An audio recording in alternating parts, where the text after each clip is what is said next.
Kryetari i Partisë Socialiste Edi Rama ka konfirmuar sërish vizionin e tij për bashkimin e të gjitha forcave politike në një koalicion për të mundur në 23 qershor Sali Berishën dhe Partinë Demokratike.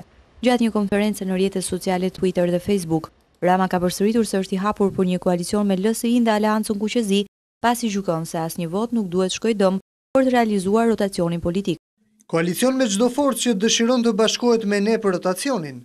Asnjë vot për rotacionin s'duhet të shkojë dëm. E kanë ftuar publikisht Aleancën Kuqezi, njësoj si të tjerat, që janë rreshtuar me fjalë kundër pushtetit. Dera është e hapur.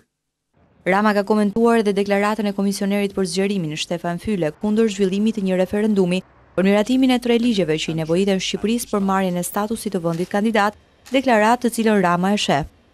Si shprehjen e radhës të së vërtetës se ky pushtet e ka bllokuar rrugën e Shqipërisë drejt BE-s me një sistem antivlerash. Gjatë bashkëbisedimit në rrjetet sociale, Rama u ndal edhe tek çështja e nacionalizmit. Jam kundër çdo reforme diskriminimi dhe çdo shfaqje nacionalizmi. Jam për atë detarin që ndërton ura bashkimi e qytetarie.